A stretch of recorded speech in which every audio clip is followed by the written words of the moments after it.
Hello students, how are you all? I hope you all are fine. This is our social science class. In this class, we will study the chapter 8 India Soils. Okay. इस chapter में बच्चों हमें soils के बारे में बताया है. अब सॉइल क्या होती है? सॉइल मतलब मिट्टी, ठीक है. Soil is the loose material on the earth surface. Soil जो है अर्थ की सरफेस पे सबसे लूज मटेरियल है.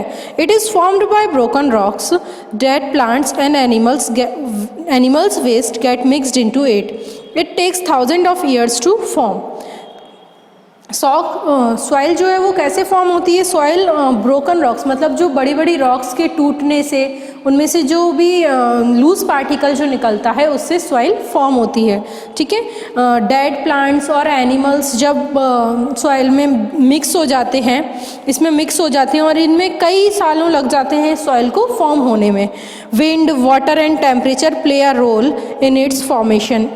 हवा, पानी और टेम्परेचर इसमें इफ़ेक्ट करता है सॉइल के फॉर्मेशन में. These natural forces break large rocks into boulders into pebbles and pebbles into sand and silt. देखिए क्या होता है कि बड़ी बड़ी चट्टानें होती हैं, रॉक्स होती हैं, फिर वो टूट जाती हैं तो छोटे पत्थर छोटे हो जाती हैं वो.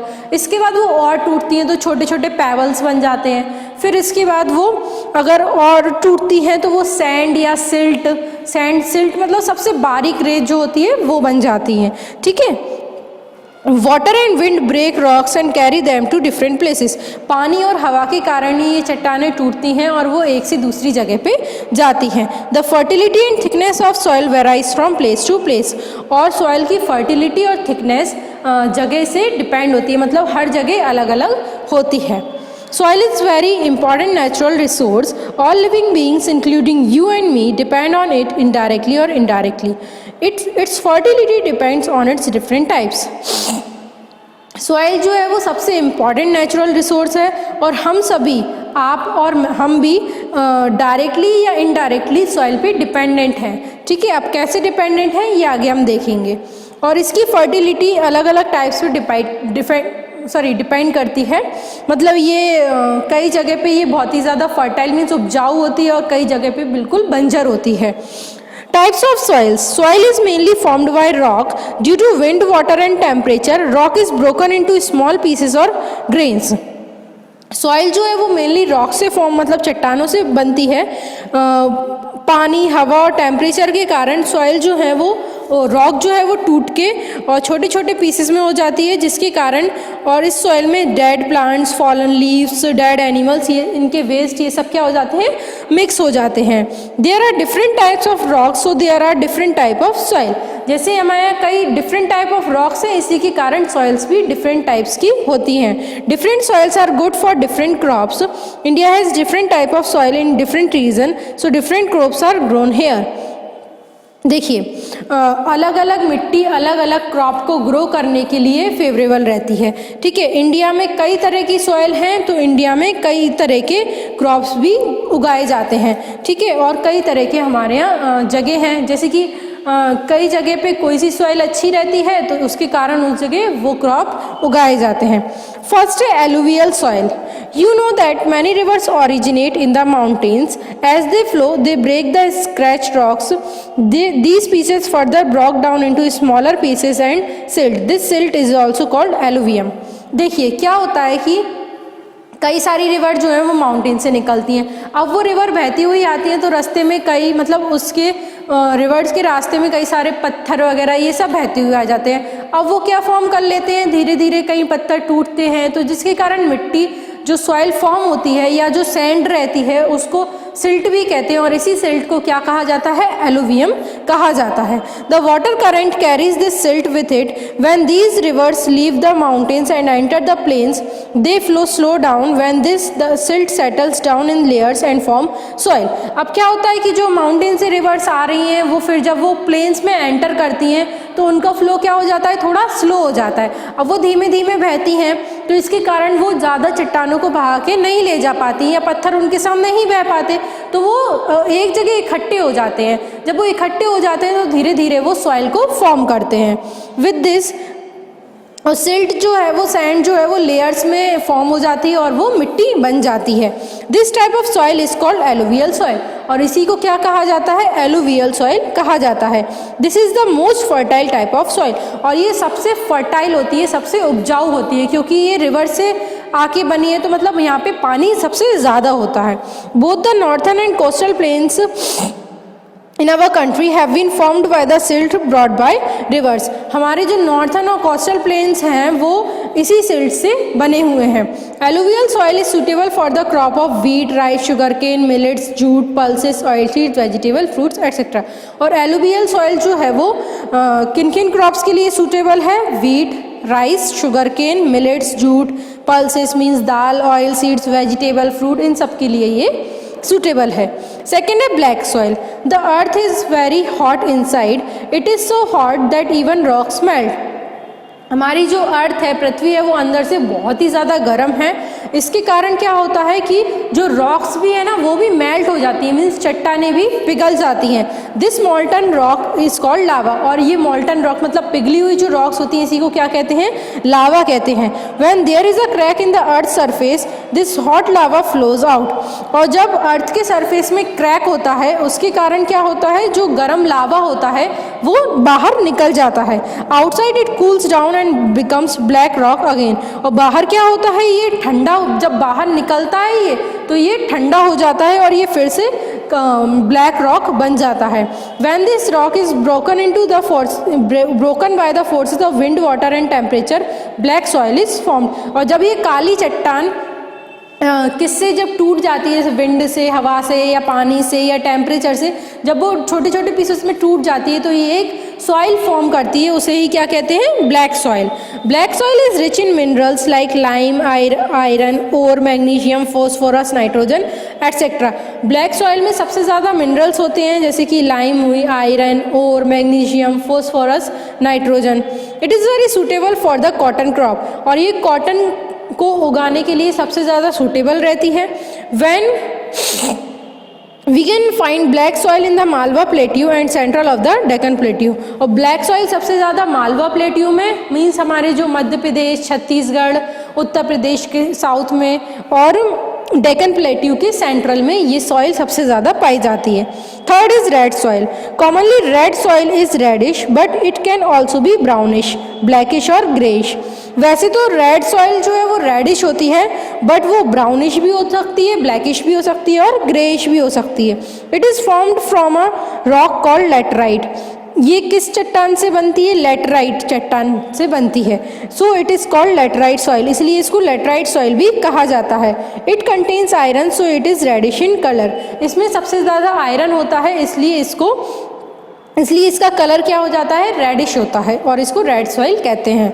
Red soil is not very fertile and is use for growing coarse grain like jowar, bajra, pulses and groundnut. It is found in large part of south India.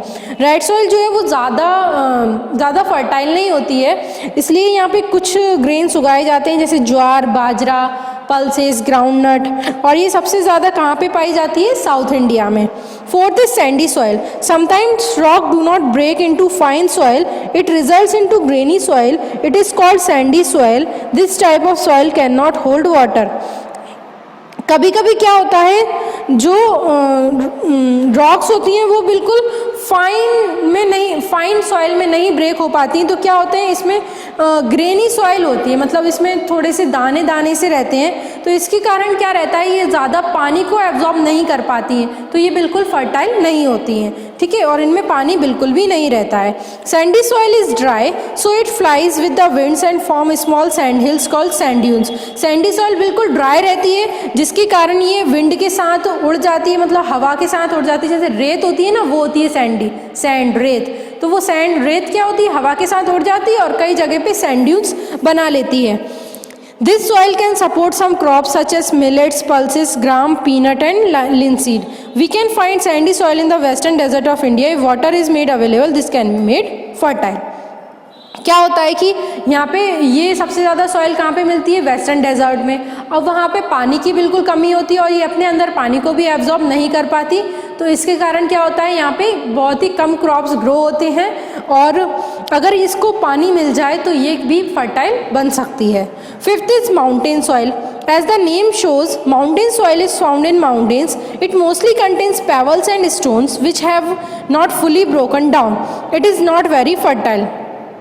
Mountain soil नाम से ही पता चल रहा है कि ये माउंटेन्स में मिलती है।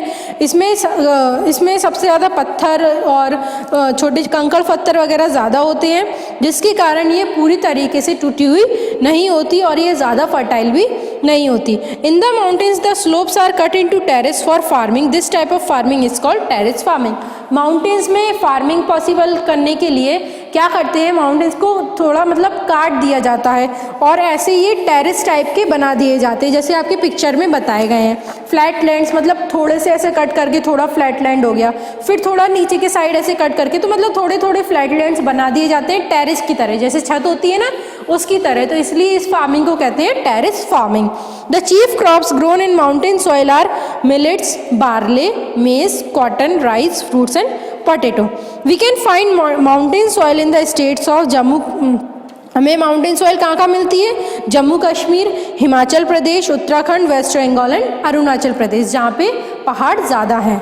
ठीक है, हमारा टॉपिक लास्ट है सॉइल इरोजन। सॉइल इरोजन क्या होता है? The temperature cracks soil which are further broken down and carried away by the wind and water. अब टेम्परेचर या विंड या वाटर के कारण क्या होता है, रॉक्स जो है वो टूटती जाती हैं और फिर क्या होता है, ये पानी और हवा के कारण ये मिट्टी बह जाती है। The upper layer of the soil is very fertile. और सॉइल की ऊपर की जो लेयर होती है वो सबसे ज़्यादा फर्टाइल होती है।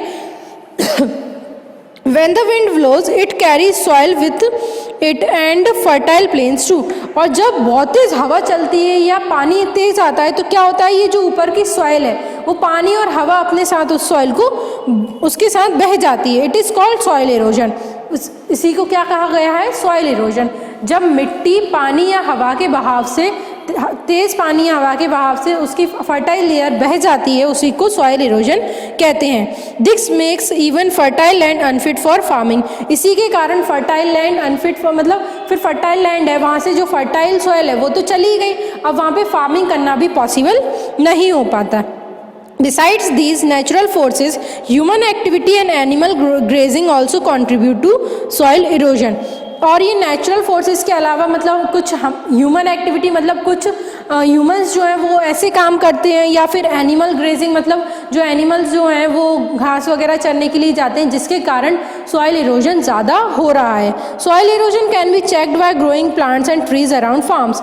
अगर हम खेतों के आसपास पेड़ ज़्यादा उगाएं तो इसके कारण सॉइल इरोजन बच सकता है। अब सॉइल इरोजन कैसे बच सकता है? जैसे कि हमने पेड़ लगाया तो पेड़ क्या करता है, मिट्टी को अपने अंदर होल्ड करके रखता है, मिट्टी को बहने से बचाता है, तो वो मिट्टी वहाँ से नहीं बह सकती। जैसे फार्म्स हैं उनके आसपास हमने पेड़ लगा दिए। Grass prevent soil erosion in open plain. और जो ओपन प्लेन एरियाज होते हैं वहाँ पे घास अगर है तो वो भी मिट्टी को होल्ड करके रखेंगे, जिससे कि हवा पानी इन सब से मिट्टी नहीं बहेगी। Animal grazing should not be allowed in farms. Bunds should be constructed around the field so that the soil does not flow away with water. क्या होता है कि एनिमल ग्रेजिंग मतलब एनिमल्स को भी फार्म्स मतलब जो खेत वगैरह होते हैं वहाँ पे ग्रेजिंग करने से, मतलब जो चरने जाते हैं ना भेड़ बकरी वगैरह, इनको रोका जाए। और field should be regularly watered और एंड गिवन मैन्योर। और फील्ड्स में, खेतों में भी टाइम टू टाइम पानी दिया जाए और उन्हें मैन्योर दिया जाए, मतलब खाद अगर उनमें डलेगी तो वो बहुत ही ज़्यादा फर्टाइल होंगे। Crop should also be rotated, that is one crop should be followed by another crop in the same field. देखो, और क्रॉप्स भी रोटेट होना चाहिए। जैसे इस बार इस खेत में सपोज वीट यानी गेहूँ उगाया, तो दूसरी बार इसमें कहीं सोयाबीन या गेहूँ की जगह कुछ और उगाया जाए, तो ये मिट्टी के लिए सूटेबल होता है। अगर एक ही एक क्रॉप हम बार बार एक ही एक खेत में ग्रो करेंगे, उसके कारण हमारी जो सॉइल है वो इनफर्टाइल हो जाएगी। ठीक है, तो बच्चों इसमें हमने सॉइल के बारे में पढ़ा। आपको जो भी डाउट है वो मुझसे पूछें और अपना वर्क कंप्लीट करें। Thank you so much everyone.